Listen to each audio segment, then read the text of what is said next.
Wach dang'ni mar paro kod kaka okelo achiedh nade mang'eny ne thoth jopiny e pacho ka kod pinje maoko emobedo kuku mar wach e romo mar 16 mar riwruok mar jous okumba.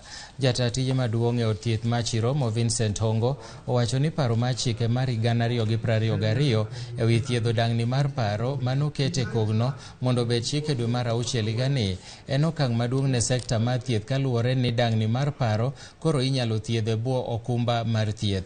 Jokanyo e sekta mar uso okumba owacho ni dang'ni mar paro koro ibiro kete ong'ala manyime e okumba mag thieth mana kaka tuoche mamoko kendo biro konyo gana gi gana mag jokenya. Jata tije maduong' mar riwruok mar jous okumba Thiedho korka kore owacho ni dang'ni mar paro osekaw kaka gino mikwedo ka ok onego bed ni jwang'e. Experience mental illnesses, and being an emerging concern, we are happy that the treatment gap that has been existing, we will be able to partner with the insurance brokers to be able to cover that gap and offer dignified quality mental health care to all the insured base. For a long time, mental illness was considered a taboo in a lot of institutions, including our own insurance policies, were excluding mental illness.